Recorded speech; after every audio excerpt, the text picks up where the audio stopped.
Let's do a roll call for the committee, just so it's formal and we know who's here this morning. Formal? This is roll call for the Senate. Senator Bouchard. Excused? Senator Furphy. Here. Senator Hutchins. Here, ma'am. Oh, so. Senator McCune. Excused? Chairman Baldwin. Here.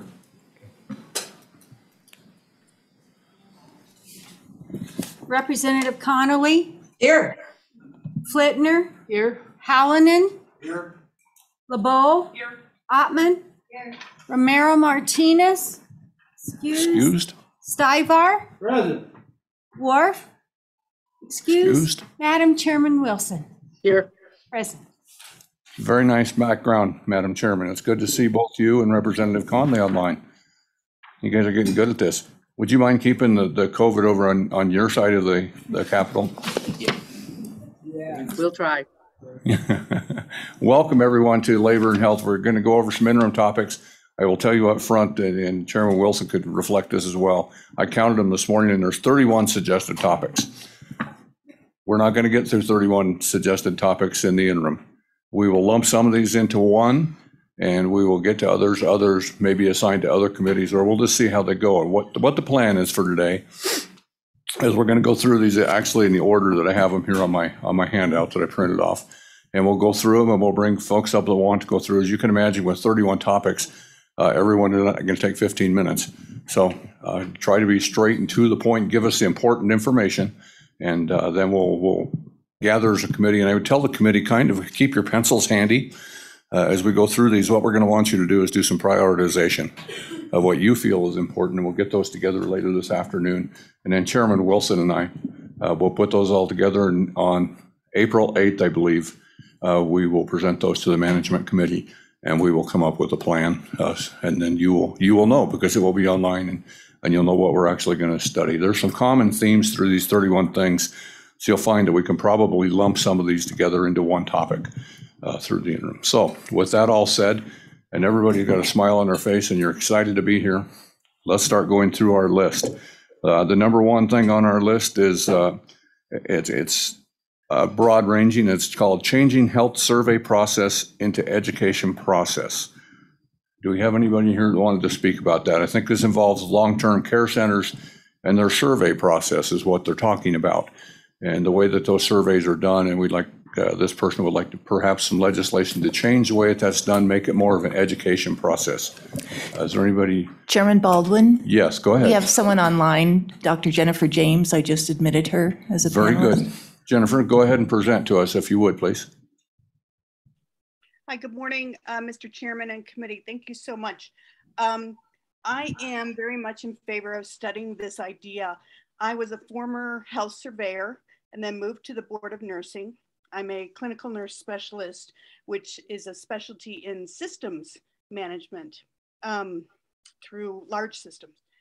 And I suggested this upon my departure from survey, because I saw it as a very punitive method and not very helpful to our facilities in how to learn.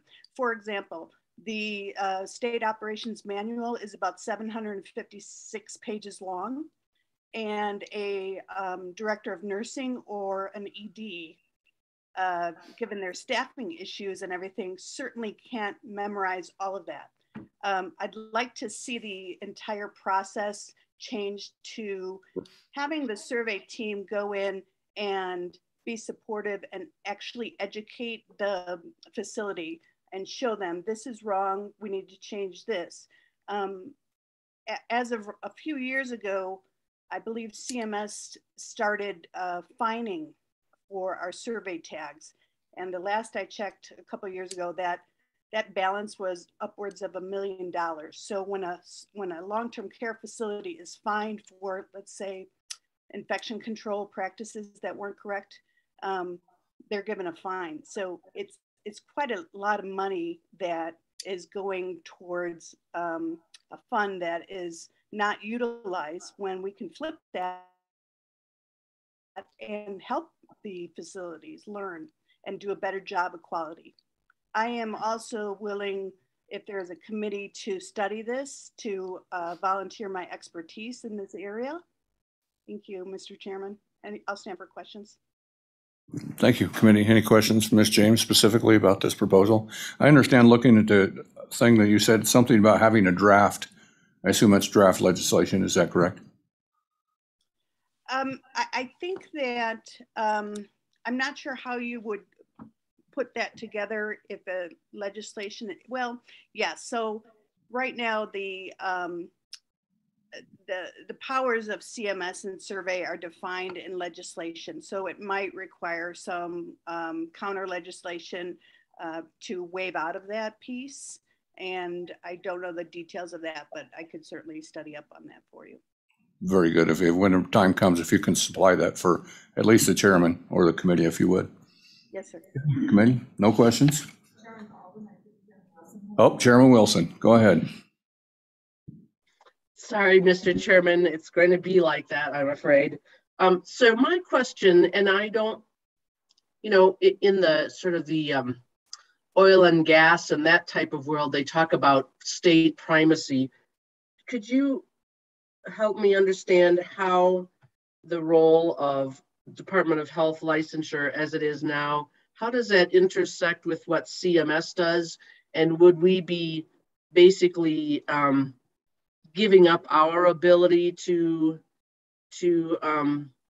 survey or follow up to complaints and have it all turn over to CMS? How would that work? Go ahead, Ms. James. Thank you, Madam Chairman, Mr. Chairman. I think, and I haven't looked in detail, so CMS certainly controls the survey process, and it's deferred to the State Department of Health Licensing and Survey. So I think that there is probably a split that could happen. So if a facility had a complaint, let's say there was an abuse or something, the survey team certainly could and do investigate that, and they can do that quickly. But the secondary piece, the yearly surveys or quarterly surveys that they give everybody should be more of an education opportunity other than the punitive measures that are in place now. So I think that could be split out. Thank you, Ms. James. Any further questions, committee? Okay, let's move on to the next topic. Thank you very much, Ms. James. The next thing's come up has Senator Furphy's name on it, and that topic is establish a commission for the deaf and hearing impaired. Senator Murphy. Thank you, Mr. Chairman. I was approached a couple of months ago by some deaf and hearing impaired people, both in Laramie and Cheyenne. I had no idea to the extent of this problem in our state. So they asked if I would establish a meeting with the governor. I did. We met in the governor's office, and he also was surprised at the extent in our state. Let me give one example that came up in the governor's office. This couple who are both deaf, hearing impaired, they have a daughter. Their daughter got injured. They went to the doctor, but they couldn't communicate with the doctor.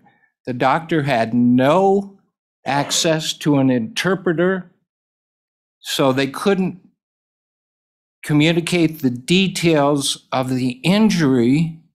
So the doctor finally gave up and said, I don't think I can help you.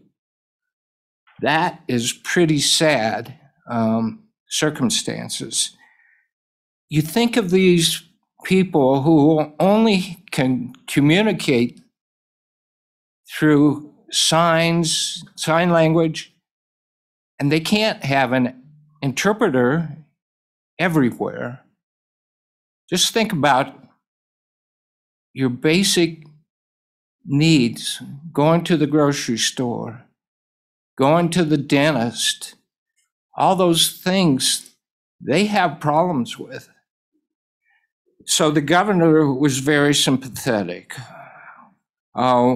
one of the other issues is in our schools. We have several deaf, hearing impaired students in our schools. What was discussed is the schools are not hiring top interpreters. They're hiring someone who's had maybe one sign language course at the university. And so they are not communicating well with the students. So the governor was very sympathetic. He assigned Jen Davis to work on this issue. We need to survey the state. The initial surveys show we have over 29,000 deaf and hearing impaired people in our state. Yeah, that's the extent. It shocked me too. So we need to deal with this issue. Whether a commission is the right solution, I don't know, but maybe it's the first step in getting this issue fixed. I'm very sympathetic to these people, and we need to do something in our state. Thank you, Mr. Chairman. Thank you, Senator Furphy. I called you Murphy earlier, and I apologize for that. I apologize. I'm deaf.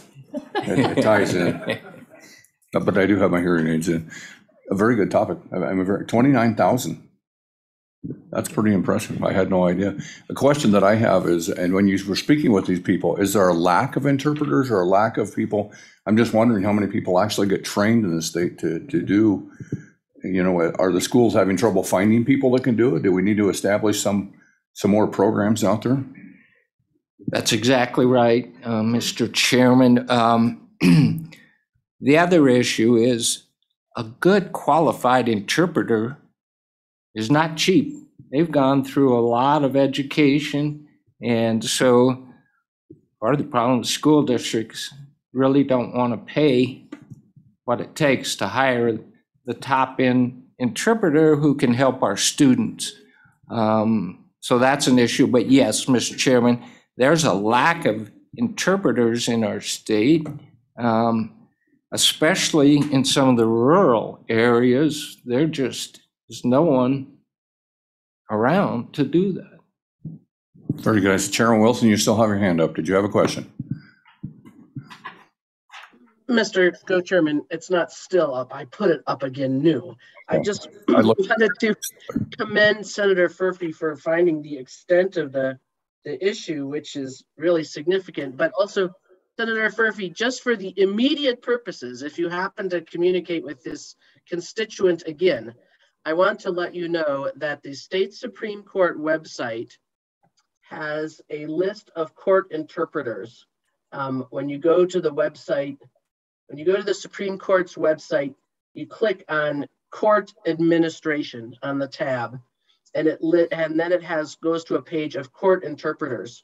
And when you go to the interpreter roster, there are 5 sign language interpreters. 2 are certified, 3 are registered. The 3 registered ones are here in Wyoming. I'm not really sure, the differentiation there. And there's phone numbers and email addresses, just so that at the very least, if this family has to go to the doctor again, they could perhaps communicate ahead with the medical office and have them contact one of these folks, or I don't know what the outcome necessarily would be, but I just wanted to refer you to that resource. Mr. Chairman. Senator Furphy, go ahead. Thank you, Mr. Chairman. Well, that's an important issue. And when I had the meeting in Laramie and tried to get an interpreter, I called the state. The state referred me to those interpreters at the court, contacted them. They said, oh no, we don't do things like your meeting. We only handle court cases. And so those interpreters are not available to the general public. But I agree with you. I saw the list at the state level and I thought, well, we can get an interpreter soon. But I just point that out. Thank you. Thank you, Senator Furphy, and I, like co-chairman, I commend you for digging this out, and this is the kind of stuff we look for, and I appreciate that effort. Any further questions for Senator Furphy? Okay, let's move on to the next topic. And the next topic on our list, actually, there's a group of topics here. Senator Furphy, you can shut that off or get some back to you. Thank you. All these have to do with living organ donation, but the other deeper object it has to do with protection of those who are donating that sometimes travel out of state. And there's another issue to tie in here that has to do with the coroner's regulation in the office of the registrar. So we're going to kind of lump all these together. For those that aren't familiar in the state, in statute, there's some rules that are required to be followed as far as medical examinations for those that are deceased. At the moment, we're running into a little bit of a wall as those medical examiners are retiring. We have a shortage. Matter of fact, I believe in some cases, and the director's shaking his head, but I think we're having to bring in some folks from out of state. And the fact of the matter is there's just not a lot of people in this specialty, and we need to address some statutes. So I would throw that in. We're going to kind of lump all this together. And since I see Representative Hallinon's name on here, on top of the list, talking about living organ donor protection, let's just kind of lump this in. So if we have people here who want to discuss any of those issues, we can lump them into one topic area. But Representative Hallinon, go ahead, sir. Thank you, Mr. Chairman. Well, I don't have any great information on this issue because I signed on as a co-sponsor on Kevin O'Hearn's bill, House 59. And the issue is people that want to donate to a living donor, to a living recipient, the insurance has a discrimination against them, doesn't want to cover their surgery or their treatment. And with that in mind, this bill would offer some living organ donor protection that would cover them for their surgery. So with that in mind, that's the bill, Mr. Chairman. Okay, that's a good start. I know we got at least one in the audience that wanted to talk to that subject. Mr. Jacoby, if you'd like to come up, and all you have to do is push the button in the middle there, it'll turn on a green light and speak to the microphone so the world can hear you. And introduce yourself if you would, please. It's on? Yeah, as soon as the light's on, the green light's on, you're good. Very good. Good morning, Mr. Chairman, committee members. I'm back, unfortunately for you, right? Well, as you probably remember, my name is Jeff Jacoby. I'm a funeral service practitioner. I reside here in Cheyenne. I'm a funeral service provider in 3 counties here in Laramie, Detroit, and Carbon County as well. I would like to briefly address the issue in regards to donation.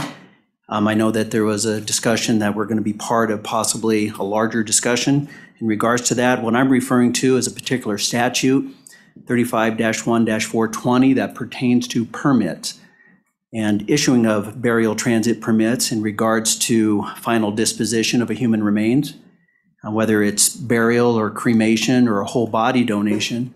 But what this statute doesn't specifically speak of, but that has a tremendous impact, is actually issuing a permit for transporting human remains out of state for purposes of tissue donation. Tissue donation is very different than a whole body donation concept. Donor Alliance is the organization in Colorado that we work with directly, at least in this part of the state. And those folks assist with the donation of long bone, skin, eye enucleation, and so on. Let me just be clear, I am a complete supporter of donation. I am a funeral service practitioner, but also we are a provider of services and help to families. And if the person that is deceased has already registered for donation or family decides to have donation, we are there to support them. We provide the permit that enables Donor Alliance to take possession ultimately and to transport across state lines to do that. The issue for me is that it is going out of state to a state that is not regulated. We've talked about that previously. The other issue is that sometimes those individuals aren't returned to the state of Wyoming. Is it consistent? No. Does it happen? Yes. The greatest concern that I have is that there are instances where Donor Alliance asks for our assistance after we're notified of the death. We issue a permit. They take possession directly from a medical facility, not from me. So we do not have physical custody of the decedent. They transport across state lines. I have no idea what the cause of death is of this individual. I have no idea whether the coroner has been notified. I assume that they have been if it's necessary. All I am asked is to provide a transit permit for that individual to be transported across state lines. I'm informed by Vital Records that I'm required to do so. And then if that individual is transported, then there's a potential that that person may be released to a funeral service provider or a direct cremation service in Colorado that's not regulated. So there's a concern about chain of custody. I would say as a coroner, I would be concerned that that person's leaving the state, or maybe that individual's not been notified of the death, and maybe there was a need for examination. So I think that there's concern there. I would encourage that the committee give consideration to reviewing this statute and how it pertains to the broad consideration in regards to donation, but more importantly, just making sure that as a funeral service practitioner, that we have done what we need to do to protect the interests of the decedent, but also of the family members that we're serving. Can you repeat the statute number for us, please? Absolutely. So it's statute 35-1-420, and it's actually termed permits. So there's certain specifics within it that suggest how a permit is to be issued for purposes of transportation, but also primarily for burial, cremation, and whole body donation. Thank you. Questions, committee? And I would add that when I had a conversation with Mr. Jacoby, and they gave me some material, I couldn't read it over lunch, but it's some pretty shocking things that happen in other states and in other places to bodies that necessarily perhaps leave that we don't have any contact with. There's some pretty unscrupulous things happening in other states, and I'd be happy to share that, or perhaps he would as well. Yes. So I think it's something we need to get control of, and it's certainly not something we want to share in a public meeting. Who knows who's watching, but I think it's important information. So are there any further questions? Go ahead, Representative. Thank you, Mr. Chairman. I was just wondering, reading down through this description, what is discriminatory law? Is that just what you were referencing? Because I just see this, that it says prohibits discrimination and policy prices. Yeah, and he doesn't, that's something different. Oh, that was Representative Hallinan's. We're on the top. Yes, and it has to do with donors, those who have volunteered to be donors being discriminated against by their insurance companies. Okay, so it's in that one also. Well, it's in this whole globe of conversation. All right, well, maybe that's why I didn't understand it then. There you go. All right, thank you. Dr. Hallinan would be happy to discuss that with you. Any further questions? Senator Hutchings, go ahead, ma'am. Would you be opposed to a single bill on this if we didn't get it through to the committee? Mr. Chairman, thank you, Senator, for the question. I would not be opposed to that. I think it's important that all parties come together and have a discussion about this. I'm more than happy to not only have folks from Donor Alliance, maybe from Vital Records, share their opinions. They've somewhat shared them with me already, and I'd be glad to share them with you as well down the road. But in regards to that question, no, Senator, I would not be opposed to that at all. Okay. Thank you. And if there's no more questions, we'll let you go back to the comfortable chair. Thank you so much. The hot seat. Thank you. Would the director from the Department of Health have any comment about the coroner issue or medical examiners? Maybe you can enlighten the committee a little bit there.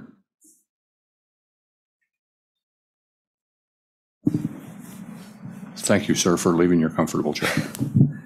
Thank you, Mr. Chairman, members of the committee. Stephen Johansson with the Department of Health. We're happy to provide, as the previous speaker mentioned, any assistance, information staff if this topic were taken up. To your previous comment about the issue that some have raised with a longer-term plan on the availability of forensic pathologists or examiners, we've worked to model some of that out, look at some other state statutes of how that's governed, what that could potentially look like, given that Wyoming might be in the future an extreme case of struggling to find those types of professionals. So we're happy to help the committee with that topic as well. Mr. Chairman, happy to stand for any further questions on this. Questions for the director? Nope, there was a short visit to the hot seat. Thank you very much, Director. Okay, so my suspicion, and perhaps my co-chair, would also speak that, as this would be covered under one topic, under perhaps death or funeral services or coroner. We could group it into one subject area if this was to be considered. Okay, with that in mind, let's move on. What would be page 3 in your program guide? Oh, this is mine. Actually, we have somebody online who can tell us about it. It's updating opioid legislation. And those who've been around in the legislature with me know that I'm deeply involved with the opioid crisis and the opioid things going on. This was brought to me, and this is a very straightforward, simple fix of something that we passed about Narcan in the past, about the availability of Narcan and using that and making that available. There's been changes in the industry. There's changes in pharmaceuticals, and it's a subtle fix, but it's something that needs fixed so we can make that available. This gentleman is very anxious to get to the hot seat, so come on up and introduce yourself and address the topic, if you would, sir. Well, thank you so much for having us. As the chairman mentioned, I represent a company named Opiant Pharmaceuticals, the original inventors of Narcan nasal spray. As this epidemic has evolved and we're now seeing more of a fentanyl epidemic, there are companies out there looking to create a reversal agent that matches the strength and length of the drugs we're currently seeing on the streets. As the chairman mentioned, what we're looking to do is to make the standing order language molecule agnostic, meaning any FDA-approved opioid reversal agent, instead of specifically mentioning naloxone, and I'm going to mess this up, hydrochloride, I believe. This simple change, we're just looking to get rid of that line and just say any device approved by the United States Food and Drug Administration. Thank you. Can you repeat your name for us one more time? Taylor Mason. Not that I can't spell. I wanted to make sure. Taylor, and I guess the question that I would ask of you, can you explain to the committee and perhaps those that are listening out there in virtual world and here, what are the changes? What's it? Fentanyl, we all know what fentanyl is, right? We've all heard that. Sir. What's the changes in fentanyl? Why do we need something new? Can you explain that to the group? Yeah, for sure. So currently, and I think when the standing orders were written across the country, the main thing that we were seeing on the street was, hydrocodone, things like that. And what the difference is between that type of opioid and fentanyl is the amount of time it lasts in the body and the strength of the opioid. So they measure these things in morphine milligram equivalents. And so those are substantially higher in fentanyl. So what we're looking for and what our company and many other companies are looking to create is an opioid reversal agent that matches the strength and length of fentanyl within the body. We've heard anecdotally from first responders all across the country that when they respond to an overdose, they're having to administer a Narcan 2 to 3 times to bring the person back. And the goal of this product is to make sure that is just once so that we can get them off and into the continuum of care. Thank you very much. And I would add to that, committee, is that fentanyl is not necessarily just in the patch or what you're seeing that comes over the pharmaceutical companies. It's now in a lot of the pill preparations that are out there on the street. Fentanyl is being added to those. As a matter of fact, it's in more of those than, say, the oxycodone. The fentanyl is being added to those preparations. So people that are buying drugs on the street or products on the street are often being exposed to fentanyl, and they don't know they're being exposed to fentanyl. And the other thing I would add is the first responders that he mentioned, that they're also being exposed. And so this is not just a rescue product for those who took the overdose, but it may end up being a rescue product for the first responders as well. So it's a big deal. I don't know I think this was in your packet. I think everybody got a copy of this letter. Perhaps not. If not, I've got one. But there's some proposed language. It's a simple fix to our regulations, and it's pretty straightforward. I believe Mike's going to bring one to you. There's a suggested language train. So this is not something that would take a lot of time in committee. This is a pretty straightforward fix. Any questions for Taylor committee? Seeing none. Thank you very much, sir, for coming in. Thank you for having me. Appreciate it. Okay. Chairman Baldwin? Yes, ma'am. Jennifer James has her hand up, but she may want to comment on this topic. Sure, she can weigh in. Okay, just a minute. Thank you.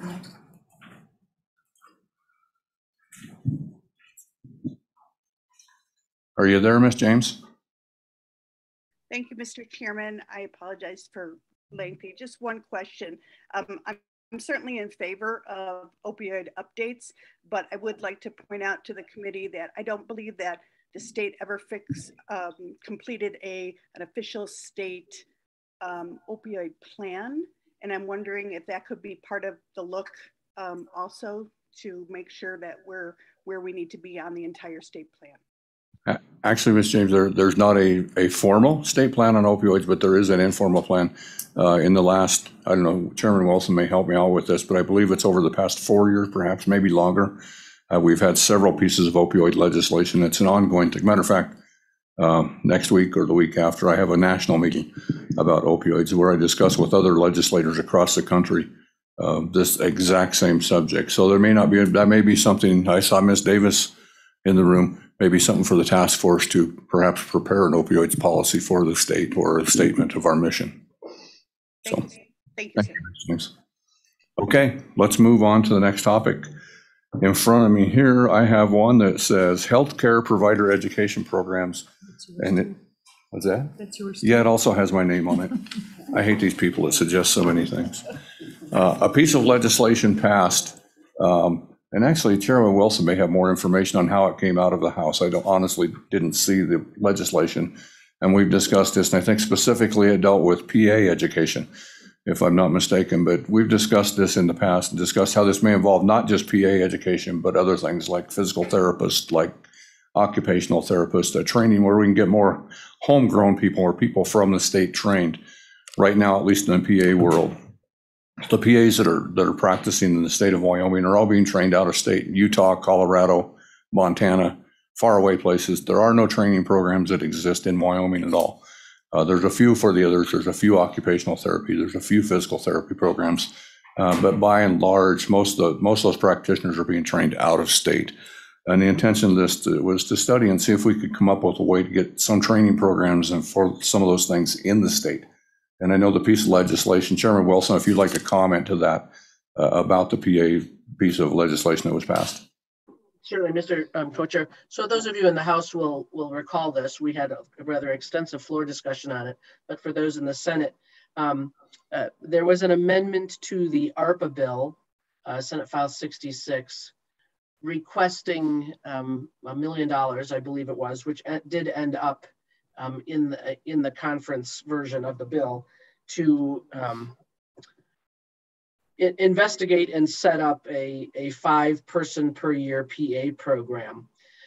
In response to that amendment, I made an attempt to, nothing against PAs, I think PAs are great, but I personally thought that it would be a more useful use of the ARPA dollars to authorize the Department of Health Sciences over at the university to work with community colleges, the Community College Commission and Workforce Services. Those of you who've been on the Labor Committee for a couple of years may recall, and with all these special sessions, my mind is kind of confused as to what year it was.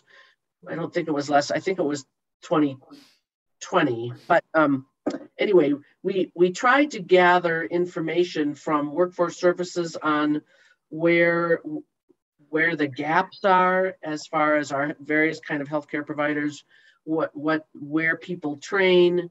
As Co-Chairman Baldwin said, vast numbers of our healthcare providers have to train out of state. Even if there is a beginning program here, let's say physical therapy, you can get a physical therapy assistant degree at, I think, maybe 2 of the community colleges in the state, but to actually practice, you need a PhD, which requires leaving the state. So I will shorten up my ramblings here a bit and say that amendment ultimately was rejected by the conference committee. It's been a little difficult for the committee, for us just meeting 3 times in a year to get our arms around this material and really present it. I think we're probably going to need to rope in, the health task force or the WHIP or one of those gubernatorial programs for services, whatever they're called. But we all know in this committee we have a real need for more healthcare providers, and my intention was to just do that in a more organized way based on the data and what makes most sense for our state. But I believe that's what Chairman Baldwin has really put down here. And I think it would be a large topic. We might have to share some of it out. Thank you, Mr. Co-Chairman. Yes, Ms. Davis is so glad she came to our meeting this morning. And I would also offer, I'm a WICHE commissioner, the Western Interstate Commission for Higher Education, that they also would have some services available to help us in dealing with this subject. So that's another way we can look at this. So any comments or questions, committee, on that topic? Seeing none. Thank you, Co-Chairman. And the next one has my name on it too. I must have had a boring day on the Senate floor. The next proposed topic is, and it says volunteer firefighter recruitment and retention, but I would add to that volunteer EMS and emergency medical workers. Unless you've had your head buried in the sand, you know that there's a severe shortage of all kinds of volunteers. Firemen is the top of my mind, being a fireman and having worked in EMS. The topic that I had in my mind that was running through my head was some programs, some states have ways that perhaps they have tax rebates, perhaps they get their utilities paid for, or ways to retain our EMS and our firefighter forces. In some cases, we're losing some of our EMS services in our small towns. The volunteers just aren't there. Fire departments, in my own fire department, I will tell you that it's not uncommon in the middle of the day to have 2 firefighters show up, and that doesn't work. Yeah, fortunately, we've not been burned yet, but it doesn't work. We need to come up with some ideas. So that was my thought, and that's a topic that I threw out there. So it's something we can talk about, something you can maybe have an individual bill, but I think it's something that needs to be discussed, and a topic certainly of value. Yes. Any comments or ideas, suggestions, committee? Senator Hutchins, you look like you want to say something. Go ahead. I remember the days being in the fire department that there's a lot of downtime and people sitting around. Be a great idea, I think, for the firefighters to come up with an incentive program on their own that doesn't involve the state, the hours of training. And it just seems like this could be an individual bill, not a huge study. I don't recall ever seeing a firefighter come out to any of my schools. Maybe we can have like a training day or a visitation at a school and introduce the students to the different types of jobs that are out there, firefighting, police officers, EMT, just so they can see what's there. They may not even be thinking about it.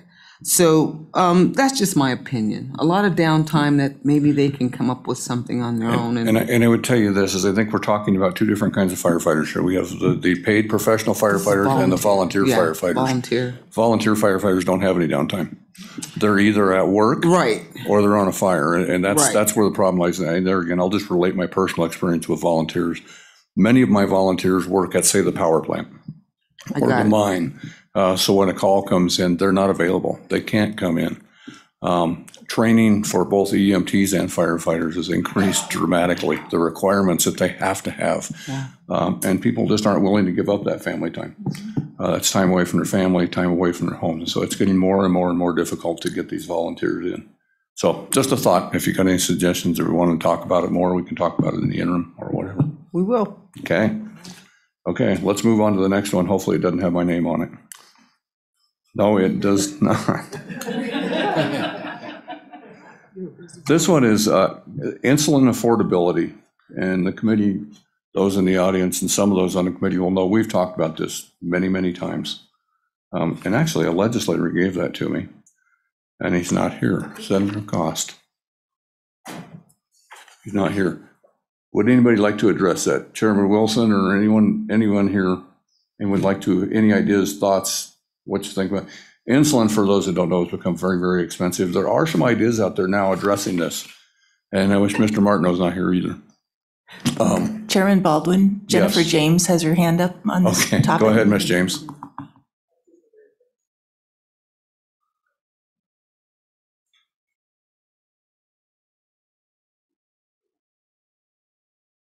I will tell you what, we'll wait for Ms. James. Senator Cost did give me a proposed piece of legislation.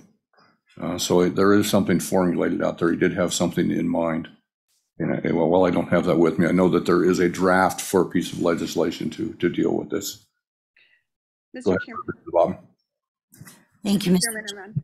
1 second, Ms. James. I was just wondering if we, yeah, it would be interesting to see some ideas on legislation, because are we headed down the road to mandating prices on things and getting involved in that, and how that would affect the PBMs and the pharmaceutical companies and all that too. Okay, thank you, Representative Syvar. Thank you, Mr. Chairman. I recall this a couple of years ago, and the problem was the state would have to kick in the rest of the funding back to the insurance companies. Is that correct? That's correct, and that's why it's never advanced. Now, I will tell you honestly, I haven't looked at the new legislation that's proposed, and I couldn't tell you exactly what it proposes. I know that it's still a problem, insulin, as well as some other drugs. Some of the other ones we've taken care of, we didn't take care of. The industry has taken care of and gotten the price down on some things. And I will give out there the example of epinephrine or EpiPens, which became just unaffordable. People that needed them couldn't get them. Anyway, Ms. James, go ahead, ma'am. Thank you, Mr. Chairman. Just to offer some information, and I'm sure you're aware there's many different types of insulin, but I just helped a patient with this yesterday. Walmart has a lot of insulin types that are only $9. And this is a very, another legislator asked me this. He goes, what about the cost of insulin? I said, you can get it at Walmart for $9. And it's not a well advertised. So there are private sector opportunities out there. Thank you. Now, I noticed our next topic on the list also has Senator Cost's name on it. And this is drug court certifications. And I'll just read to you what he said on here. He says, there seems to be some confusion on certifications and other demands on the drug court. This needs to be discussed in depth. And he said the goal was to come up with a solution to the CARF certifications. Anyone on the committee have a comment or want to shine a spotlight on that? We talked about drug courts a little bit earlier in the legislation. There was some legislation that came through this year about drug courts, but not specifically there. But Senator Cost believes that we need to talk about it more. Any suggestions? Go ahead, Representative. Thank you, Mr. Chairman. The CARF certifications are national, and they have to sit and meet all criteria. As a state, we can't go in there and change that. So that's all I have to say, sir. Okay, a roadblock. Okay, and I see a comment from the crowd. Welcome to our committee. We don't get to see you all that often. Thank you, Mr. Chairman. Byron Odikoven, the Executive Director of the Wyoming Association of Sheriffs and Chiefs of Police. Rising in support of the topic, and if I understand correctly with the previous discussion with the bringer of the topic, the certification is correct. It is a national certification. It's done, and unfortunately, Wyoming being a very small state, if I understand correctly, we've never had one of those people / inspectors come to Wyoming. We simply fill out the form, suggest we're doing everything, oh wait, and send in our $10,000 to receive our certification, and then there we are. So the question becomes, we're supposed to have this national certification, but we have no guidance other than their book, no influence to boot, and some ambiguity on whether or not we are or aren't doing it correctly. So the question becomes, should we or shouldn't we, and how best should we, and how best to proceed with that certification so that the drug courts are acting within the scope of what they're supposed to be doing. Again, I may have any part of this story screwed up from the standpoint of being active in drug court years ago and visiting with the sponsor, Mr. Chairman. Okay, Representative Syvar. Thank you, Mr. Chairman. Director of Department of Health. Mr. Chairman could probably do a better job than I am, yes. I got one question for Mr. Overcoat. What about sovereign citizens? The good representative next to me just pointed out that the piece of legislation was Senate File 21 that was brought up, if you want to review that this year. Go ahead, Director. Thank you, Mr. Chairman, members of the committee. Stephen Johansson again with the Department of Health. This issue came up in some legislation this session regarding CARF certification for what we historically have called the drug court programs, what are called the court supervised treatment programs. The legislature expects the Department of Health to have certain standards for mental health and substance abuse providers, including those that operate the drug court programs. The way we've done that recently, in the past 10, 15 years or so, is to index that to a national certification like CARF, which is CARF Joint Commission. You all are familiar with several accrediting bodies that can sort of set those standards. Through our funding, we provide funding for those providers to pay for that CARF certification. But it is also, it's onerous on providers. There's certain things you have to comply with, certain reporting standards, et cetera. What was discussed this session and in previous years about this issue is what's the best way to ensure standards for the drug court or court supervised treatment programs. Obviously, we all want high quality services, the best outcomes, safety, especially when you're dealing with substance abuse and substance abuse residential services. Right now, it's kind of a standard blanket approach from the Department of Health so that we don't have a large bureaucracy in the Department of Health, which we used to, which would go in and set standards and assess and survey those standards. We take the CARF accreditation as a sort of an index that they're meeting those quality standards. The issue I think that we're certainly willing to discuss, whether it's with an interim topic or with members of this committee or the providers, is what's most appropriate, especially in that large provider, small provider divide that happens, and what's the best balance to strike between a state entity, a state bureaucracy enforcing, setting standards through more rules, et cetera, versus a national accrediting body that also has, some onerous provisions in it. We get that, but the issue at hand is really how do we keep the services safe, the services high quality, so that the folks that are committed to those programs or go through those programs, we can assure you all and the public and those clients from the State Department of Health that the quality is there. I know that's a long-winded response to Representative Stivar calling me up here, but that was really the issue this session and some of the legislation that was drafted. Happy to stand for any questions. Questions, committee? Thank you much. Oh, go ahead, Barney. Mr. Chairman, from our standpoint, we want to have those clear standards across the board for drug court. And many of our small courts, if you will, are struggling in that regard to come up with the personnel to administer, to understand the circumstances to which they need to do it as well. So some collaborative effort and some understanding in how to Wyomingize this in the best manner may be an interesting topic, Mr. Chairman. Wyomingize, I like that word. Thank you. Thank you very much.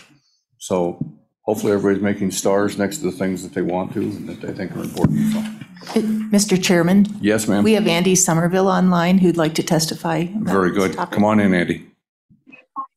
Good morning, Mr. Chairman. I apologize for not being there in person. Unfortunately, due to weather circumstances, I am literally stuck in an airport right now. We would call you Wyomingized. Yes, go ahead. Mr.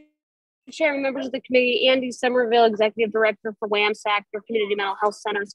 I do want to just touch on a few points for this topic. I think that there is a lot of misunderstanding and kind of misnomers around this process and what CARF certification does. That your community mental health centers provide more than half of the drug court programs across the state, and these are located in both our large centers and our very, very tiny centers with just a couple of providers in them. We certainly think that it's a topic for education, but we want to stress how important we think those standards are.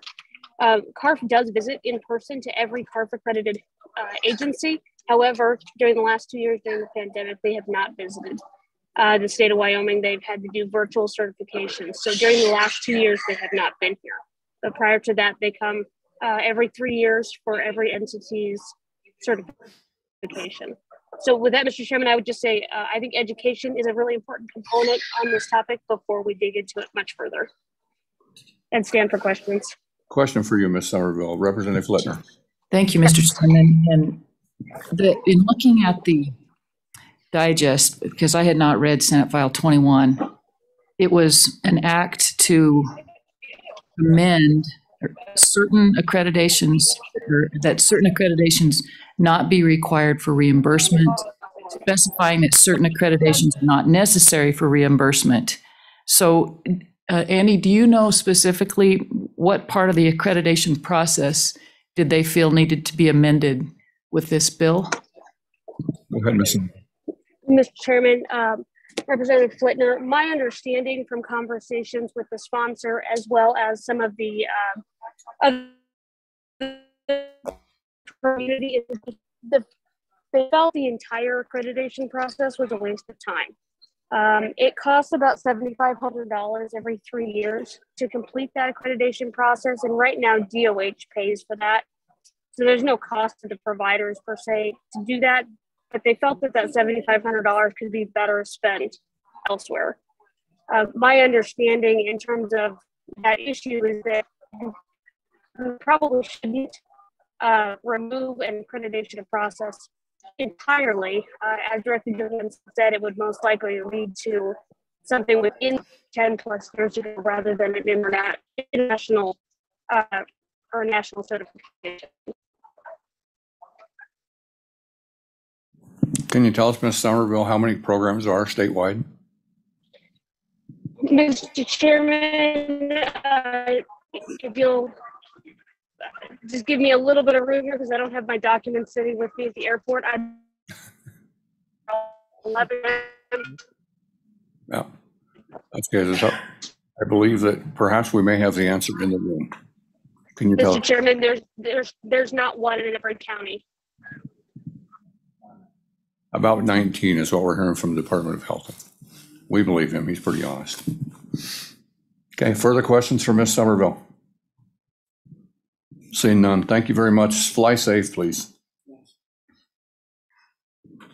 Okay, let's move on to the next topic. And I'm not glazing over the next topic, but those familiar with Senate File 36 know that we spent hundreds of hours, or some of us more, on this topic, and this bill did not survive the entire session. What I would say is that it's an important topic. It needs to not go away. It's something that needs to be out there. Co-Chairman Wilson and I have discussed, as well as with Ms. Davis here, about getting a fresh set of eyes on this. And it may not be on this committee necessarily, it may be elsewhere, but that is a topic that we have under consideration. It may just not fall under the guise. It may end up in our committee again, but my feeling, I don't know if Chairman Wilson can share her feelings on this as well, is that I think it needs fresh eyes and I think it needs fresh perspective, but it does need work on. However that gets worked on, the cost of pharmaceuticals, the effect of our, on the small pharmacist and the big pharmacist, but ultimately the cost to the patient. It's an issue we need to address. Any thoughts on that, Co-Chairman Wilson? Thank you, Mr. Co-Chairman.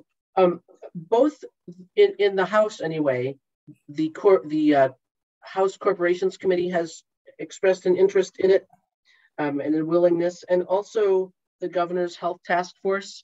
Not to speak for Ms. Davis, I sounds like maybe she was there in the room, but I know earlier in this session, there was some discussion about having the broader issue of pharmaceutical prices and the need to maintain a robust rural pharmacy system might fit well within what the Health Task Force is looking at. And they meet more regularly than the interim committees do, and they might be able to put a little more time into it. So those are some possibilities that are out there, certainly. Yeah, and it's an issue we've talked about. Remember, I know the chairman would remember we talked about telepharmacy 2 years ago, perhaps. Anyway, it's a topic that's not going away. It's a topic we need to discuss further. So moving to the next one, I noticed that this representative is not here either, but we'll put the topic out there if anybody's got a comment. This came from Representative Romero Martinez. Oh, 1 second. Go ahead, Senator Hutchins. Thank you, Mr. Chairman. Back to your review of the effects of Senate File 36. I think it's really important to bring up the fact that we did get what I thought was a great bill out of the Senate And the way we divided the bill to allow what they called the administrative portion to move forward was wonderful. But one of the things I think is it's not so much pharmaceuticals, the price of drugs, but the process and what we're being told. When we discussed this in committee, we had one person come into our committee and mention that this was going to cost the state $4 million. They got up, walked out, and I didn't see one bit of documentation, not one graph, not one chart. They just said it. They walked out. And even during the testimony amongst the committees that we did have, that range went from 4 million to 75 million to put Senate File 36 to enact it. What I'd like to see from those, the naysayers, is bring us information like the charts, the graphs, the why this would cost what you're saying would cost. It was not a fair, it wasn't fair testimony to just sit there and say it and not, because I think we provided charts, graphs, everything that we could. So it was like a lopsided, he said, she said type of thing. So I think it's important to know that last year alone, 248 pieces of legislation were being proposed in 48 states on the PBM issue. So this is bigger than just, let's just think about it. We need to do something about it for our local pharmacists. So I'm willing to work with Mrs. Davis and even the people that are bringing up these huge numbers and say, give the legislators the facts on this, not just say it and walk out. And I would add to that, and Ms. Davis and I have spoken about this via email. What this needs is it needs a good facilitator. It needs somebody that at the top that's guiding this thing down the road, that's a good facilitator that brings all parties, be it from the PBMs, the insurance companies, the pharmacists. It's going to take all parties in equal proportions. And it's a huge issue. PBMs are not a simple issue. And anybody that knows anything about PBMs know it's not small. It's not a small topic. It's not easily understood. It's very complex. But with that in mind, go ahead, Representative. I just wanted to make a brief comment on the topic. It says review of effects of Senate File 36, and I do appreciate the hard work and long hours that we've put into that, and the notion that a grenade of sorts was kind of launched, kind of a scare tactic of it's going to cost 4 million, 75 million. I just wanted to say that as I look at the word effects, I think there's probably some additional effects and potentially other unlawful activity that may be taking place on the effects. And I would like to help out with any kind of research on that. I can submit my ideas as we go through the process, and I'm glad that we're looking at that again to try to come up with a good resolution. And that's all. And I would say that when I wrote that idea, the effects was with the anticipation that it was going to pass, and the effects of the language was in there because it was there again. It was complex and it did prescribe some things. So that's where the word effects comes from. It was in anticipation that it was passed. And anyway, I'm sure any and all ideas will be welcome to whichever group studies that because it's complex. Okay, and I did not see you, Representative Romero Martinez. I was going to say you weren't here. I was looking all over for you, but I didn't look hard enough. Yours is the next topic. Topic is Wyoming temporary workers' rightful compensation. Go ahead, sir. Thank you, Mr. Co-Chair. Today I bring you a proposed interim topic. I actually had a bill drafted. You might remember last year I was actually attempting to go so far as to not just suggest a grenade, but to launch a grenade. And this is my only opportunity to speak to that effect. Of course, I'm talking within substance. I was guided by a good House leadership, and they said, take the slow course on this.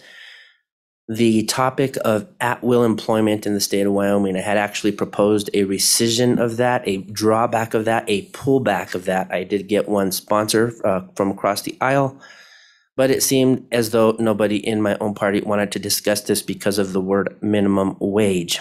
Well, I speak as a person who is a professional second responder temporary worker, and I have a very intimate knowledge of what happens and what actually happens with temporary work agencies within the state of Wyoming and throughout the United States is exactly what is happening in the PBM industry, not to make a crossover reference, but it's the same. You have a whole bunch of hedge fund managers who go out and actively recruit, and it's perfect for this. We've talked a lot about, obviously, the title of our committee is Labor, Health, and Social Service, and we've spent about 95% talking about health topics and social service issues, and maybe 2.5% of the time talking about labor. I think I've seen some, but there's this issue that needs to be addressed. That wasn't going over well with certain individuals. Labor unions tended to have some kind of leaning towards or liking of what I was proposing. But of course, nobody really wanted to take that dive.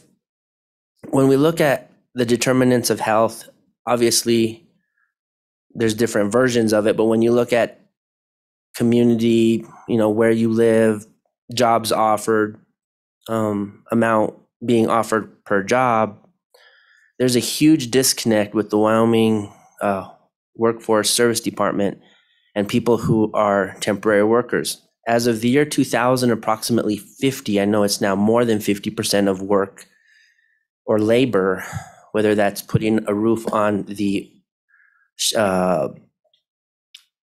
Air Force building number XYZ or putting a roof for the law enforcement first responders on the top of the hill next to the Death Star building for the Wyoming Military Department.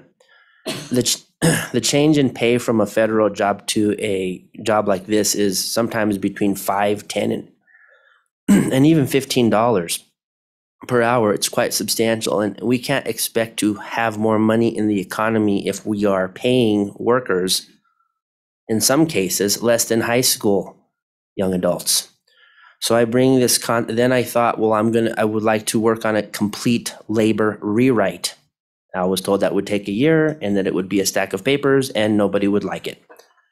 So this is me taking a niche of the market, only focusing on temporary work and asking for us to study Wyoming temporary workers' rightful compensation. My suggestion in a bill that has been drafted and gone through all reviews through the Afl-Cio asks that we maintain at a NAICS code medium average. Most of the time it's $3, $4, $5, like I said, could be $10 or $15 less than the national average, and that's not to include the highs.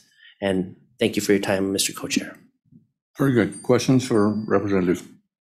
Seeing none. Your name is up next on our list. Oh. Well, okay. And I would tell the committee right now, we're on page 6 of 21, and we've gone an hour and 7 minutes. So okay. We're going to pick up the pace a There's little. a lot going on here. Mr. Chairman, my name is Tammy Johnson, Executive Director for Wyoming State Afl-Cio. And I appreciate the bill, that the topic that Representative Martinez-Romero has brought before you. However, I think we need to talk about minimum wage in Wyoming as a whole. With the rising costs, all you have to do is go to the gas pump today to see that you pay more for a gallon of gas than you almost make in an hour working in minimum wage in Wyoming. So pretty soon it's going to be close. Maybe we're paying over half. So, but think about who the minimum wage workers are in this state.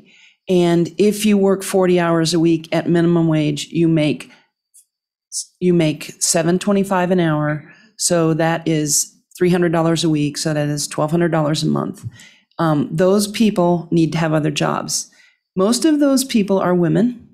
Most of those people are single. Most of those people have children. So that means that they are also paying for some kind of childcare or not paying for childcare and leaving their kids, which I hope, I'm not trying to disparage anybody, but we have a situation that we need to fix, and we need to fix it legislatively.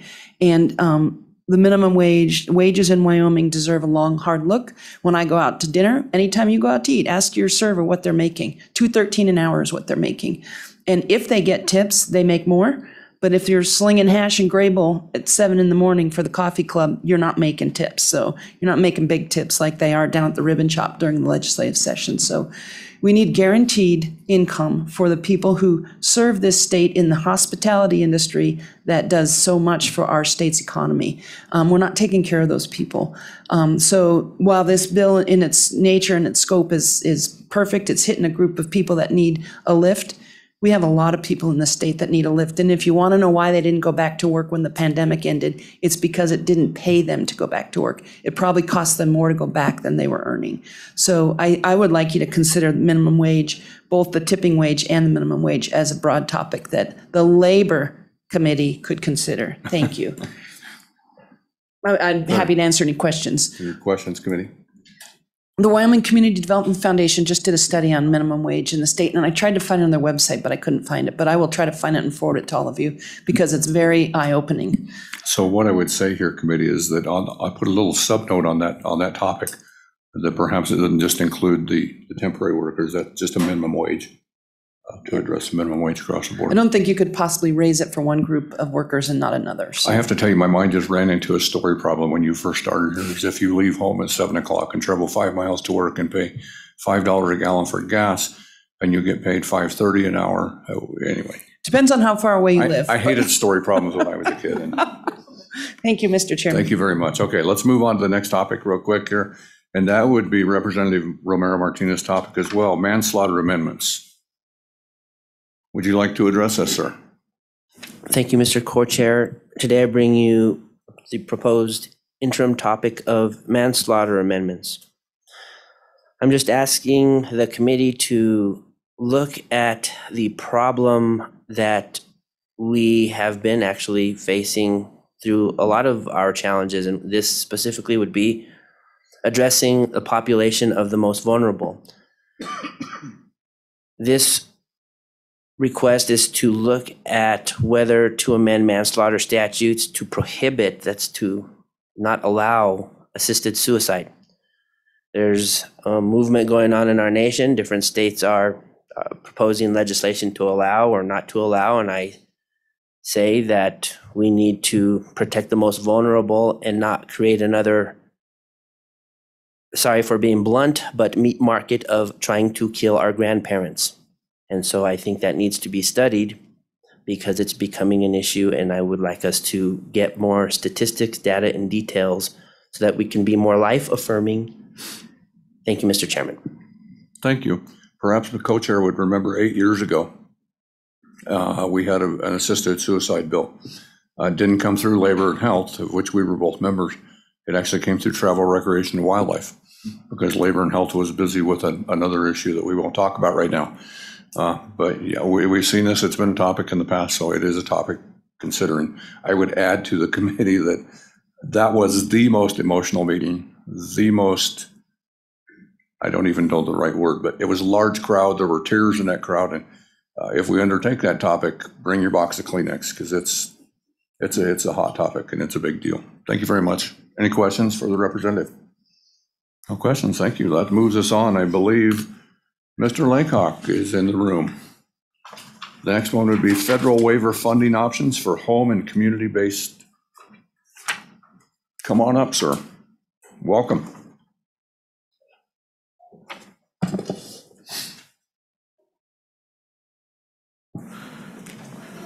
Mr. Chairman and Committee, I'm Tom Laycock, AARP Wyoming's Associate State Director. This particular topic request idea comes out of the fact the last few years we've been talking about home and community-based services, specifically those paid through Wyoming Home Services Program, which is a 100% state-funded program.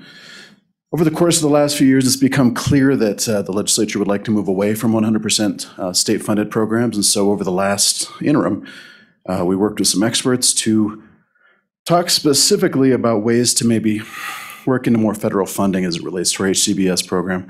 There are a few possibilities out there. The legislature did approve a footnote in the budget empowering the Department of Health to talk to CMS about a couple of those options, which we think could save quite a few state dollars.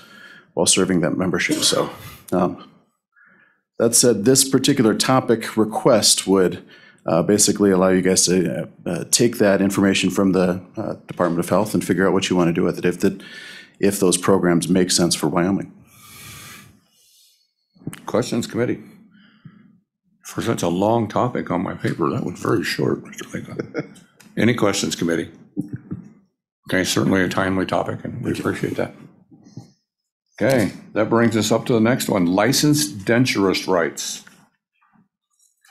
And actually, this was suggested by Representative Winter, who is not here today. Do we have anyone out here who has any information or knowledge about that subject?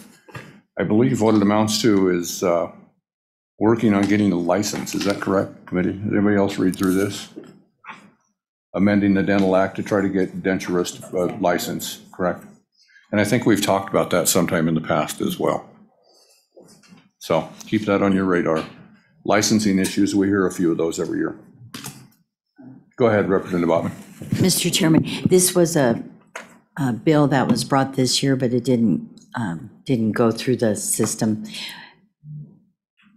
That is exactly what it is, to try to get that so that the requirements are not so divided between these two, and that we could have, once again, healthcare providers in state rather than having to bring from out of state or go without. So that was the intent of that.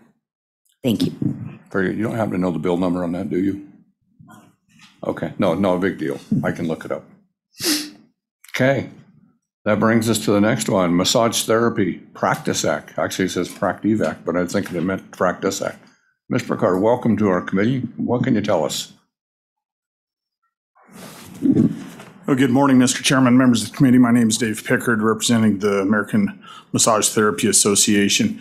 What we bring before you is a topic request. I think some on the House side might remember I spoken to the committee last year just to give a little bit of education that we were going to bring a Practice Act, Scope of Practice Act this year. We did such a deal with Senate File 91 on the Senate side.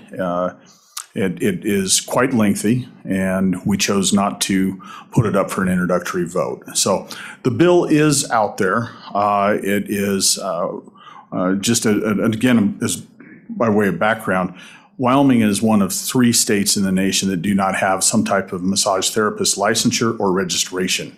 There are a couple of communities and counties in the state of Wyoming that do have licensure, but they don't have the whole Scope of Practice Act that you see in the Senate File 91.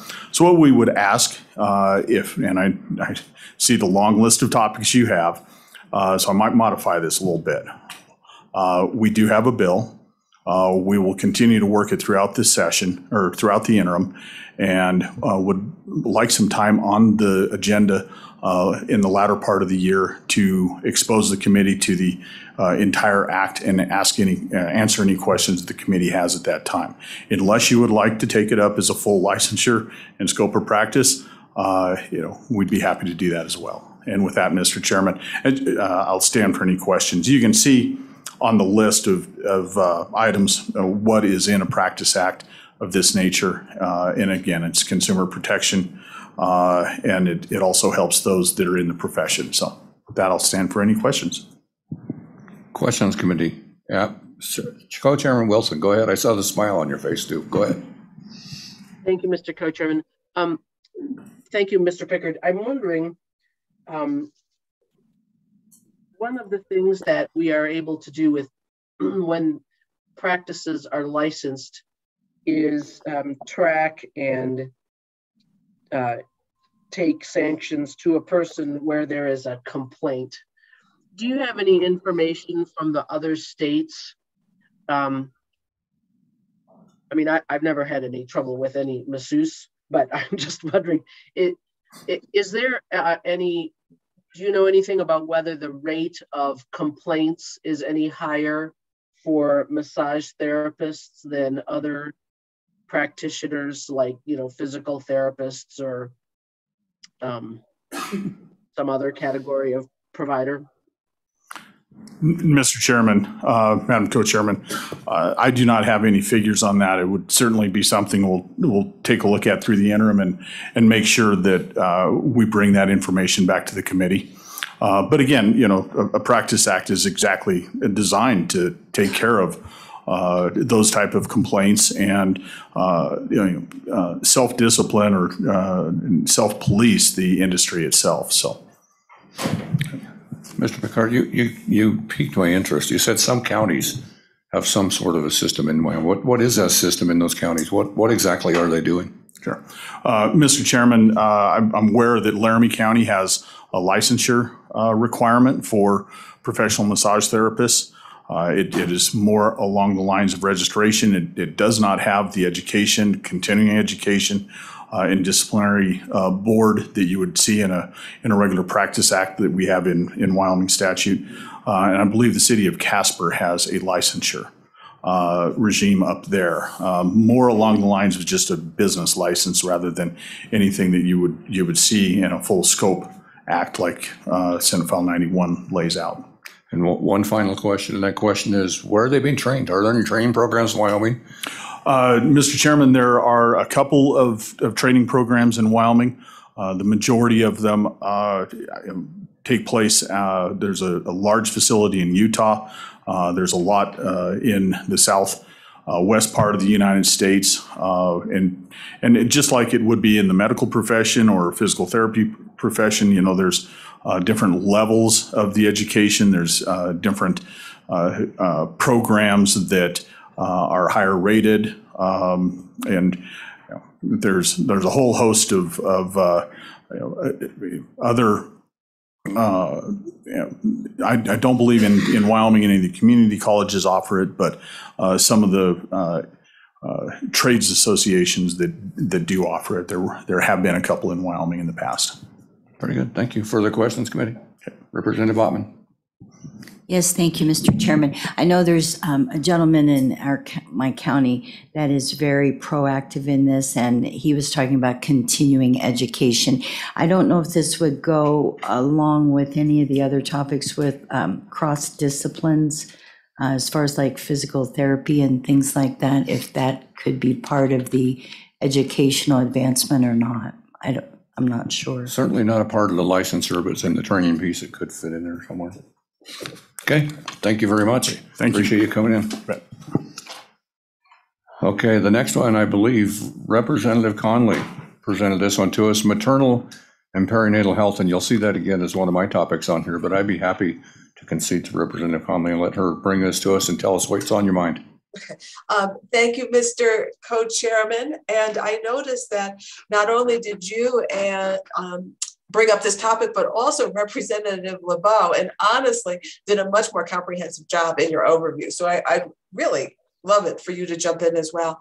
But this is a topic that has concerned me both in terms of labor health, but also in terms of my work on the Joint Education Committee. I mean, we certainly understand that the more kind of help and services young mothers can get, both for themselves and for the infants, the better outcomes in terms of both of them, and including for a child going into kind of pre-K or kindergarten. And honestly, I think that this would be the kind of topic that we could all agree on this committee, and that would be really fun to do on the interim, and that we could look at the data in relation to kind of nationally as well as Wyoming. And I think that we have some real challenges when it comes to rural healthcare delivery, that we can honestly take a very kind of small sliver and look at kind of new moms and babies and institute some best practices. I want to stop there and let others talk about it, but I do hope that this is the kind of topic that we can pick up for the interim. Thank you. Others with comments on that? And this is a topic I've had brought to me many times this session. And we have somebody in the legislature, I just don't remember who, went to a meeting with me about this very topic, a CSG or an NCSL meeting. I don't remember. I'll have to go through my old pictures and remember who that was. But somebody has gone through some meetings on this very subject. Subject certainly is of interest. Go ahead, Representative Conley, and then Chairman Wilson. Yeah, Mr. Chairman, and I was a NCSL Early Learning Fellow years ago, and visiting nurse programs for new mothers was something that was discussed and was shown to have incredibly positive outcomes. And again, so I wasn't there with you at that point, but again, I think that there's some really good information out there and some best practices that we could be taking a look at. Thank you. And my mind just flashed as you said that it was Senator Boner that was actually with me at that meeting. So I'll hit him up. Chairman Wilson, go ahead, ma'am. Thank you, Mr. Co-Chair. There are, as you said, there are a number of places where the maternal child health topic is brought in. And one area that I just want to throw into this while we're thinking of maternal, because I think we could have a very broad topic and bring in a number of discussions. But we also had considered during this session, the discussion about whether or not to criminalize drug use by a pregnant woman. And there was a question on the House floor as to what services are available to women using these substances while they're pregnant. And I think that would be a good question to ask while we're following up on our behavioral health prioritization, because the whole criminally justice involved, substance abuse, families at risk, those are all high priority. And so I think I would like to follow up, even though those bills failed. I think the issue of women using substances, whether drugs or alcohol, while pregnant, we could probably get a good get some good information. And there was an inquiry, I believe, from the Senate. Do we have data on how many babies are born to substance addicted mothers? And I think we could do some good data collection along those lines. Thank you, Mr. Cook. Further comments, committee? And I would agree with you on that. I think it's this is a large topic, but it's a topic that this committee can handle, and it covers a broad area. Okay. With that in mind, committee, we're going to move on to the next topic. I don't want to cut short, but we've talked about some of this, and it has to do with compacts, mental health issues and compacts. We did have one, the counseling compact made it to the finish line and did get through this year. The psychology compact did not. It came awful close. They could see the finish line, but it didn't make it. And I understand from reading this that there is one more compact that perhaps we will see next year. So with that in mind, Ms. Simeon, could you go ahead and give us what your thoughts are? Mr. Chairman, members of the committee, my name is Lindsay Simino with the Wyoming Counseling Association. The good chairman summed it up very well that we have three, let me start over. We have a need for workforce, and obviously a lot of your interim topics today address that need for workforce, whether it's growing your own or doing a study on the University of Health Sciences. We believe that interstate compacts is another tool in that toolbox in order to make sure that Wyoming providers can and will stay in Wyoming, and also by relieving the financial burden on those providers that is the reciprocity process and having multiple licenses in multiple states. The good chairman is correct. We did run a counseling compact this session, and it passed out of the Senate Labor and Health Sciences, or the Senate Labor Committee unanimously. It did not meet the committee of the whole deadline. And so we would like to have another crack at it. I can tell you that the psychological compact is also written. And so we do not expect for this interim topic to take up a lot of time. As the interim topic description says, we expect the social work compact to drop in the fall, and that it's going to be very similar to the same language and setup as the counseling compact. And with that, I stand for questions. And while we have you sitting at the table, on the very last page, on page 21, committee, you will see a topic presented by Representative Stivar concerning workforce services and workforce, mental health workforce. Can we touch on that here and perhaps? Thank you, Mr. Chairman. Wyoming, University of Wyoming is a land-grant university. They have a master's level social work program. We need to make sure that Wyoming residents are picked priority in that program because they will stay here. And that's what this is about. Yeah. Comments on that, Ms. Sarah? I would say that Mr. Chairman, Representative Steinmar, I would say that the Wyoming Counseling Association and the other mental health associations are open to any and all tools to help grow our own, to help increase the members of providers who are trained in this state and who stay in this state. I can tell you that the Wyoming Counseling Association recently pulled a statistic that the more online education and programming that is offered within a state, the suicidality rate for that state goes down when it comes to mental health training. So we are open to any and all ideas to make that happen. And I would further add to that that perhaps fits in with our other topic by Chairman Wilson and I of training healthcare practitioners in the state. I think that's feasible. Go ahead, Representative Sybar. Thank you, Mr. Chairman. I was talking to a social worker here the other day. She's going to get her master's level through the University of Arizona because Wyoming does not offer an online school. The other piece of that, and perhaps the presenter can tell us about that, and I have a little bit of experience. My stepdaughter actually just finished her degree, her master's program in criminal psychology, and it's a forensic psychology is the technical name for it, but she did have to go out of state, and each one of these schools, be it Wyoming, be it Colorado, be it whatever school, University of Utah, they all have some sort of a program, but they all specialize in one little narrow area of the field. So depending on where you want to go has a lot to do or what your particular narrow field is. I believe that's the case. As she was looking for a school to specialize in forensic psychology, it was very difficult. She applied to University of Wyoming. She applied to several different places, but it was a very narrow area that was hard to find. I believe she wanted to analyze me, if I'm not mistaken. But any further comments on that? The University of Wyoming's Master's of Social Work is a general practice. So, and that's what we need. Right. Okay. Mr. Chairman, Representative Stivar, I will say that the University of Wyoming's counseling program is currently a hybrid program for our non-traditional students, and we have a 100% retention rate because many of those are currently working in their field as they are attempting that program. And I know that there are discussions to move the counseling program to also have a completely online component, that there is interest and discussion there within that college. I cannot speak to the college or to the Department of Social Work at this time. And I would be shocked if we don't have at least some sort of topic about mental health on our agenda for the interim, mental health workers, mental health programs, et cetera. Mr. Chairman, I never expect a year off, so thank you. I appreciate it. Thank you very much.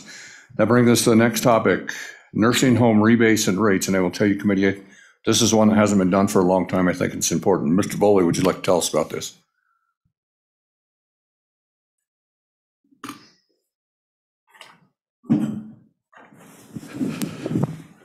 Good morning, Chairman Baldwin, Madam Chairman Wilson, and committee members. Eric Bully with Leading Age Wyoming.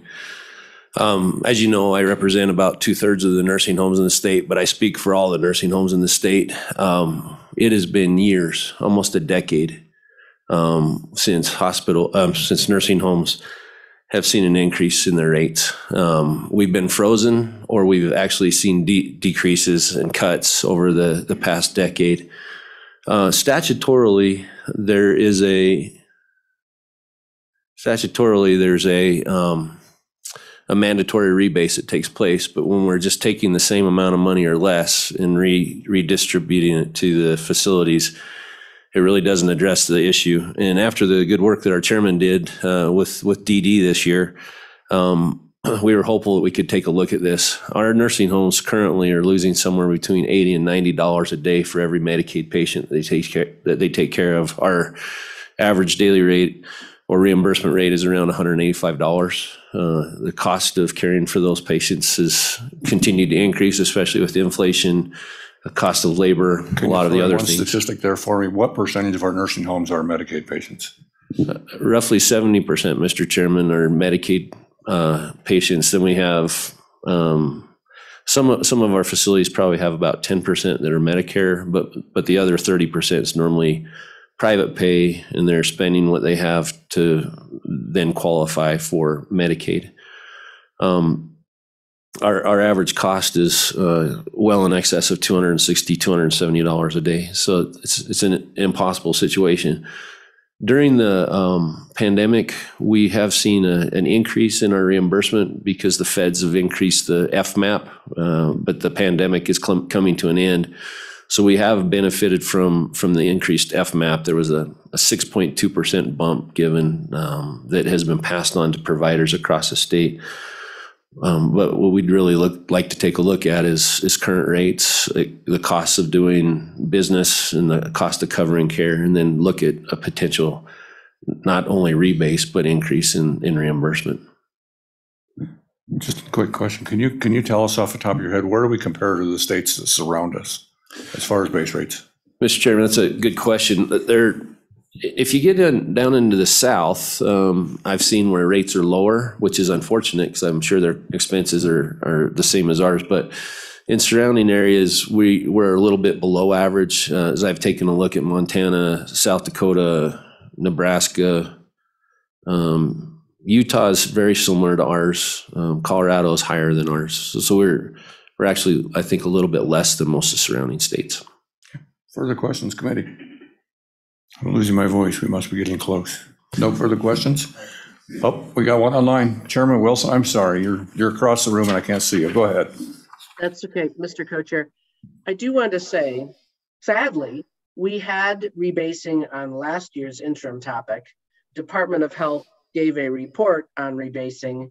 I'm not working fast enough here to look up whether the department asked for the money. The problem with the rebasing issue, and Mr. Bowley may not see the way that they did the rebasing the same way that he would like them to, but the problem is that if appropriations doesn't appropriate the requested rebasing amount, then we continue on as before.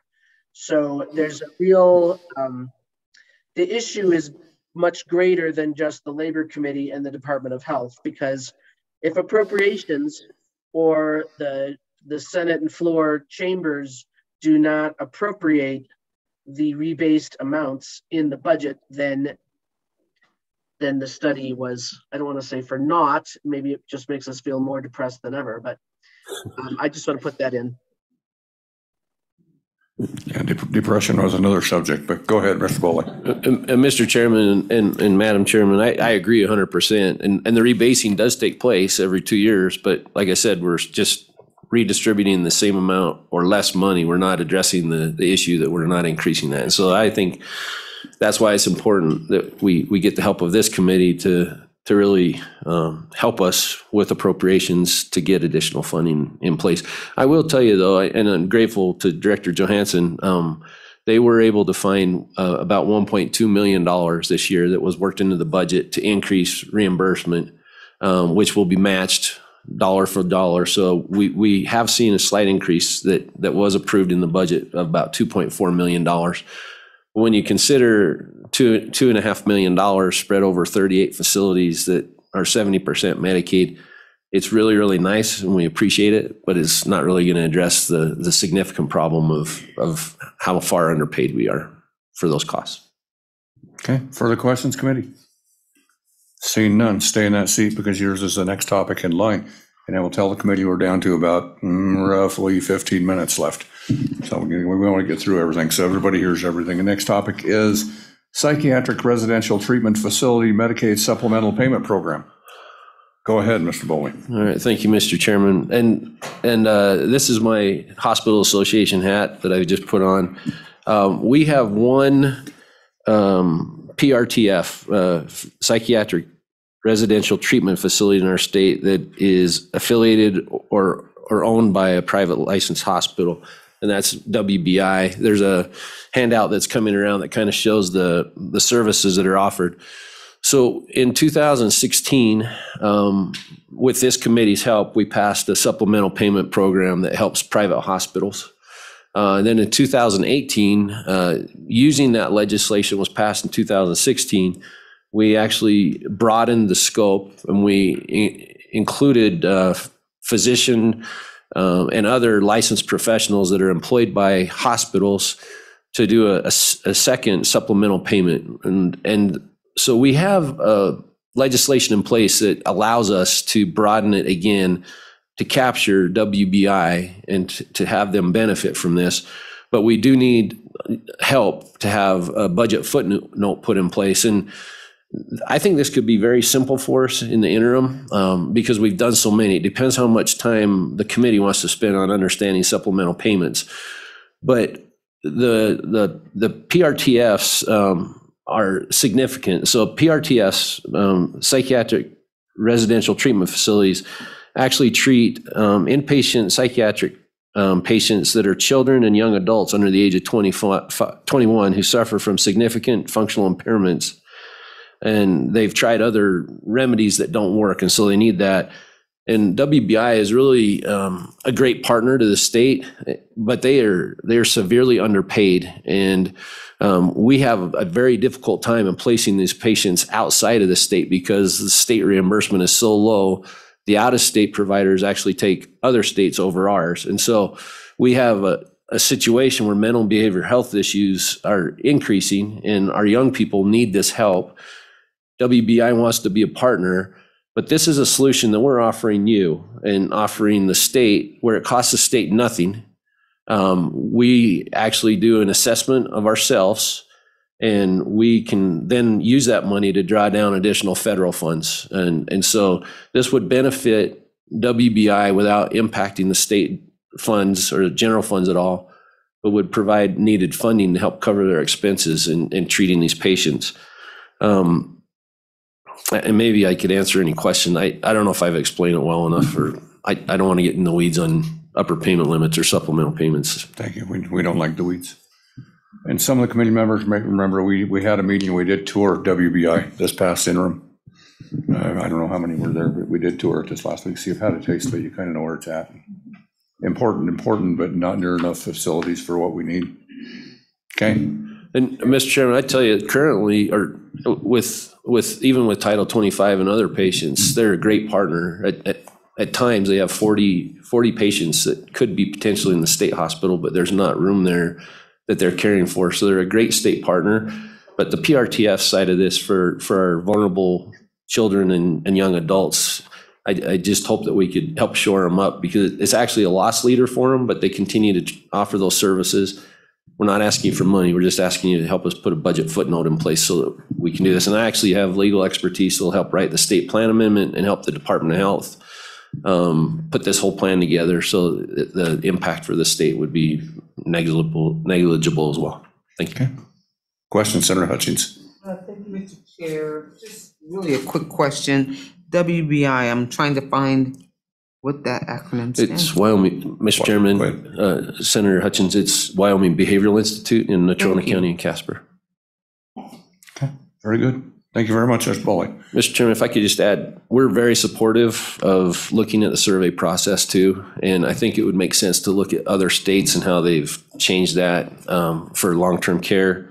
And the EMS situation, I think there's some opportunities for us there, especially with the healthcare task force and the money that was put in the ARPA funding, that maybe we could do some pilot projects to help with the EMS situation because it's dire all around the state. Thank you. Agreed. Thank you. Okay, Ms. Semino, that brings us to you. This is perhaps the most fascinating one that was presented to me earlier this year. This is Wyoming Public Access Telehealth Spaces. Go ahead, Ms. Semino. Correct, Mr. Chairman, members of the committee, Lindsay Semino with the Wyoming Counseling Association. The Wyoming Telehealth Network is interested in a proposal that would put 2 HIPAA-compliant telehealth access points in county libraries across the state. What these are is it's 1 booth, and then there are 2 soundproof HIPAA-compliant telehealth access points in each side of the booth. So it's 1 booth, but 2 telehealth access points.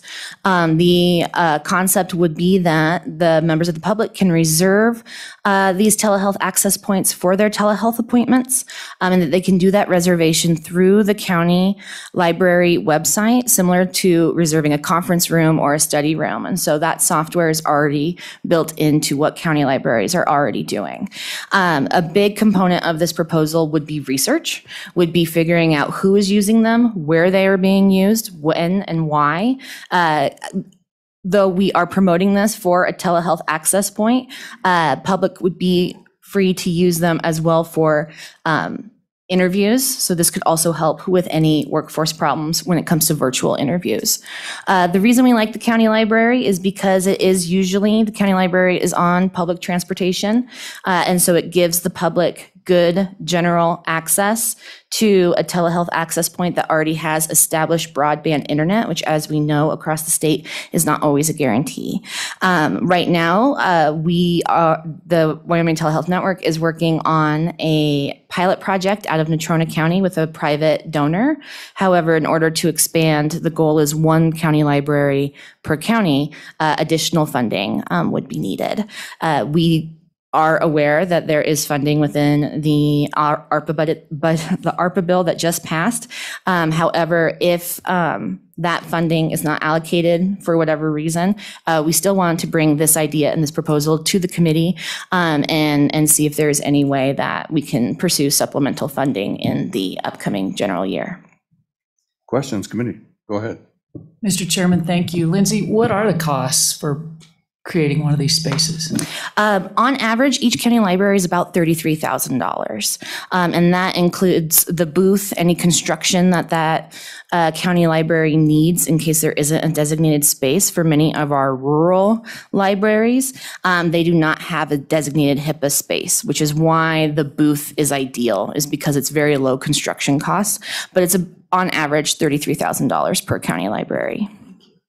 Further questions, committee? Thank you very much, Ms. Soto. Okay, the next topic on your list that we've already talked about. Mr. Chairman? Oh, go ahead.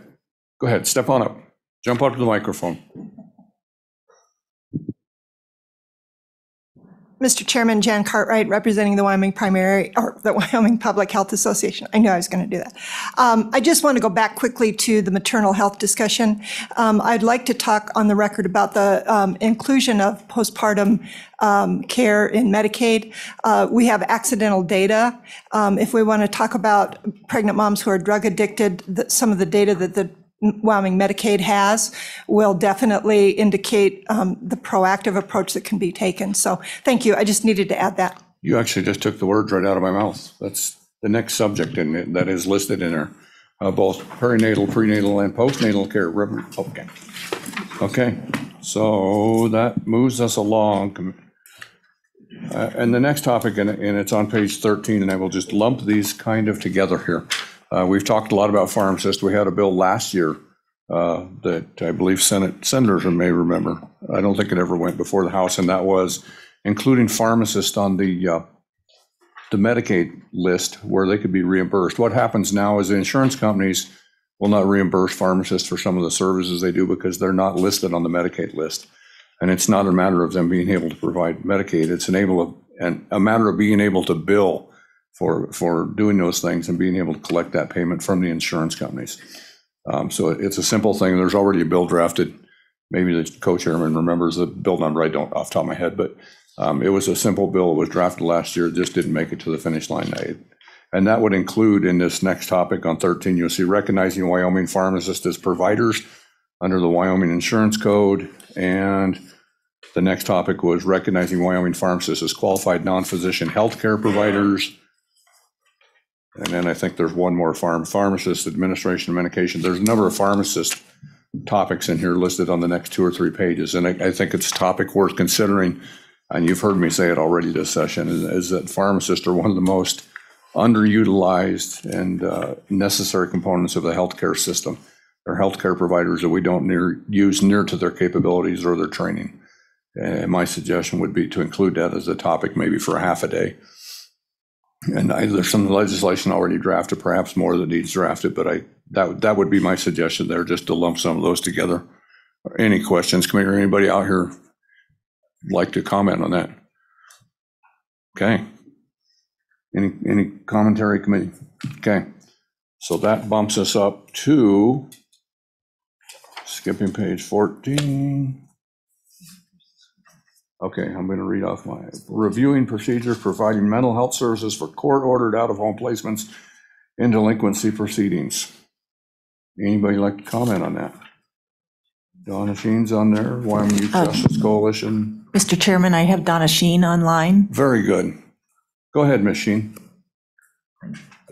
Just admitted her, it'll be a minute.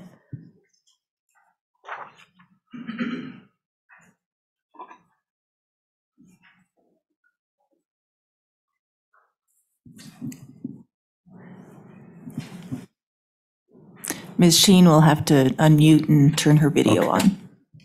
Ms. Sheen, if you're out there, unmute and share your thoughts with us, please. Thank you. Thank you, Mr. Chairman and members of the committee. I propose this topic because as part of our work at the Wyoming Children's Law Center and the Wyoming Youth Justice Coalition, we found that there is a real disconnect between the Department of Health's services for youth with mental health issues in terms of their community-based response and how they're working on that. And the fact that in the court order placement process, there really isn't a connection to be sure that that system is being used to its fullest to prevent the overuse of confinement in Wyoming. And as the committee may know, Wyoming continues to lead the nation in the rate of youth confinement. We believe that ultimately that is part of the driver of our high suicide rates and other high mental health issues with youth. And what we'd like to suggest is that the statute right now puts the role on the Department of Health to participate in multidisciplinary team meetings in order to ensure that the right services are really examined. But that's really not a realistic way for the Department of Health, I think, to participate in that. And so what happens is they're not able to attend the MDT meetings and do that. And we would suggest that the standard now across the nation is to develop a structured decision process instead that will help guide the court and the multidisciplinary team members in these court decisions to be able to make the right decision, ensure that children's mental health and their education as well are prioritized, and recognize the majority of these youth are children with disabilities who need a great deal of collaborative work, both with the Department of Education, the Department of Family Services, and the Department of Health.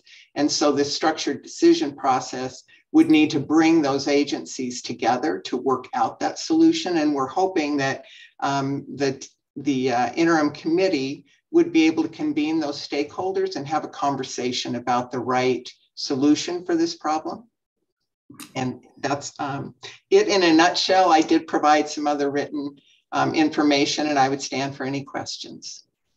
Go ahead, Representative Fletner. Thank you, Mr. Chairman. What prevents the stakeholders from getting together right now to have this conversation and work it out? I certainly think that that could be a possibility, Representative Fletner, but I think that the statute right now doesn't really make that clear in terms of who should be the leader. We have had conversations with the Department of Family Services, and they are definitely interested. But I think the attention and discussion in a committee meeting would elevate that in terms of the issues that needs to be addressed. And I think simply perhaps getting some information about that in order to recommend what changes in the statute need to happen in order to ensure these agencies are a part and have a role in the multidisciplinary teams, but ultimately it's the court and some of the other members of the MDT who drive some of those decisions, and they are not bound necessarily by agency policy. And so I think ultimately it would require a statutory change. We've proposed this topic as well to judiciary. And what we believe is that Labor, Health, and Social Service is the best committee to be able to work out the process that needs to change within the court and process and the statute. And then judiciary would be the more appropriate committee then to craft that into the Juvenile Justice Act. Very good. Thank you. Further questions, committee? See no questions. Thank you very Senator Representative Wilson. There's the hand again. Two hands. Go ahead. Thank you, Mr. Co-Chair. Ms. Sheen, I think your explanation here and on the form is very good and thorough. And I do believe that it's an issue, although it's not something that I'm involved in. What I'm wondering, though, is having kind of observed Title 25 discussion over many years. And I suppose you've at least been peripherally watching that, if nothing else. It does seem to have a lot of similarities with the challenges in getting all the, especially the courts to work with the other social service people. Does it seem to you that this would likely end up being like a 4 or 5 year process? That doesn't mean that it wouldn't be a topic for us, but I mean, just as far as scope. Go ahead. Yes, Mr. Chairman and Chairman Wilson, I don't think it is as complex as the Title 25. I definitely think there is some evidence-based ways that other states have solved this problem. I think it really is a matter of leadership in defining how we want the courts to make these decisions. I think the courts have no concerns about how to do it. So procedurally, I do not think it would be that level of complexity. I also note that it was submitted to the Judiciary Committee as well. So they will be having a likewise discussion. Okay, very good committee. Let's move on. We're going to run out of time here pretty shortly, and I just want to make sure we get through all this stuff. Some of the folks who presented some of this are not here, not available, but certainly anybody can talk about it. The next on the list on page, there were some more pharmacist ones that we've already talked about. Next one's proposed by Representative Gray. Topic simply pro-life bills. And he says, continue to examine passing pro-life statutes. And I would suggest the committee, I don't know that we need to say that because I think they're going to keep coming forward with or without the committees. Yeah. So that being said, Representative Wilson, next one's yours. And Ms. Passano about education arm for Wyoming survey programs. Any additional comments? Ms. Passano making her way up here. Yeah, Mr. Chairman, I just sort of sponsored Ms. Passano putting it in. She may have something to add to what Ms. James said.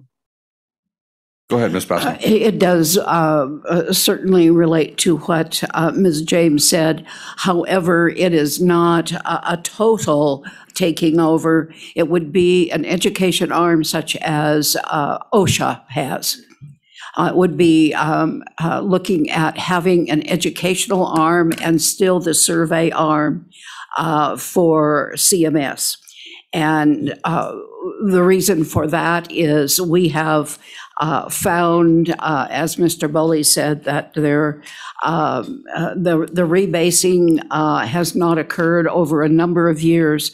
And of course, part of our problem with that is the millionaires in Jackson raise our average wage to the point where we are only a 50-50 state with the feds.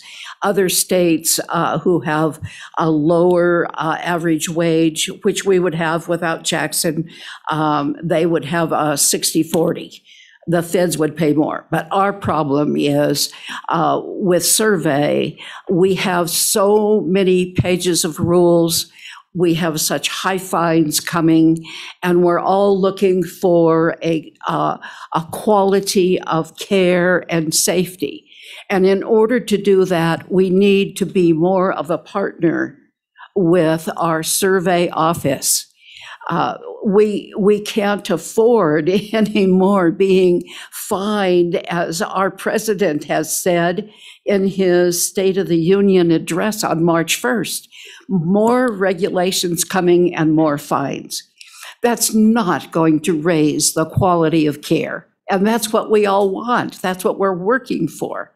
And if we had the ability to have a education arm within survey that would actually work with long-term care facilities, nursing homes, assisted living, that actually would work with those over 750 pages of regulations, more than one regulation on a page, we would have a much better situation for all residents in facilities, and we would have fewer fines, which moves money out of those facilities when we really need it.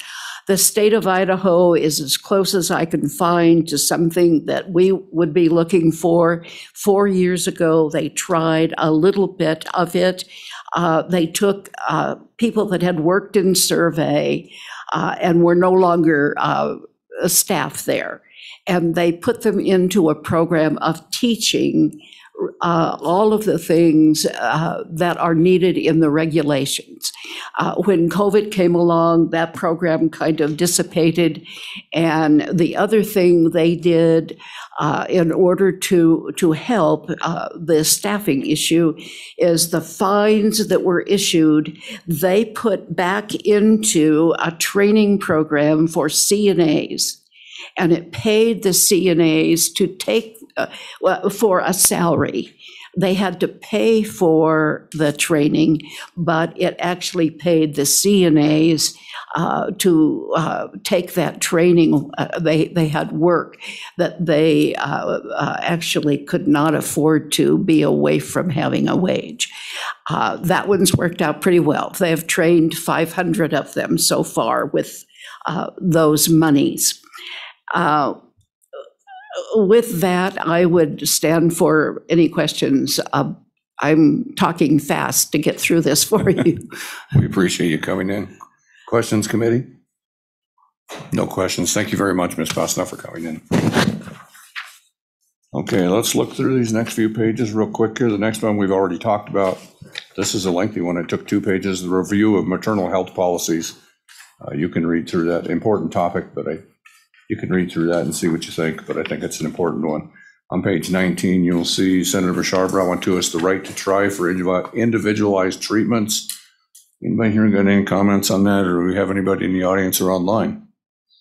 I don't believe so. So if you have questions, contact Senator Bashar about that one. A little bit of explanation there. We passed some legislation 2015. About the right to try. So this would be an adjustment to that legislation. Okay, and that brings us up to, we've talked about the mental health crisis. Mental health is a broad area, and certainly it will be something that will be on our radar forever. Hopefully we would solve it and we wouldn't have to talk about it anymore, but that's not very likely. So that would cover Representative Stivar's, which takes us to page 20, and we've talked about pharmacist, prescriptive authority, pharmacist, all those things being one group topic. And this one was not suggested by a legislator. On the bottom of page 20, State Refugee Office, which I'm not sure lies with this committee, but I don't believe we have anybody here. Nobody here to testify on that. Oh, we do. Okay. You get to briefly address us here. We're just about, we are really out of time. Go ahead, sir. Introduce yourself and tell us what. Boyd Wiggum, this is I submitted this. I spoke with my representative, Landon Brown. Just real quickly, the reason that this would lie with Labor and Health is Wyoming is the only state that does not have a refugee resettlement office. A little bit of background. We see what's going on in Ukraine. As Ukrainian, there's a refugee crisis brewing. Every other state that I can find that has a refugee services office, that lies within the State Department of Health. The beauty of this is it kills 2 birds with 1 stone because refugees, when they arrive, are authorized to work. As we talk about trying to build our labor force, this is yet another avenue to find people who can settle and work in Wyoming. I think it's kind of especially the right thing to do. I can answer more questions. I can also tell you that I'm with a church that has tried to find a way to help resettle refugees in Wyoming. This is essential. The organizations that we would have to go through basically say, we won't place a refugee with a Wyoming organization unless there's a state refugee office. So I would encourage you to take this up, work it, figure out what other states do. We don't have to reinvent the wheel, but this is a link in a chain, and it does properly lie with this committee. I'll take questions, or I can submit information later if you go forward with it. Questions, committee? Thank you very much. I'm sorry I didn't see you sitting back there. Appreciate that. Okay, committee. With all those things being said and all the bright smiley faces here, I want you to take those lists and all the words you've heard today. And we got one more. Oh, Chairman Wilson, another bright smiley face. Go ahead, ma'am. Yes. Sorry, Mr. Co-Chair. Just one other thing I want to put in for the committee to hear and the public to hear. in the House Labor, we heard Senator Case's bill dealing with vulnerable adults and banking.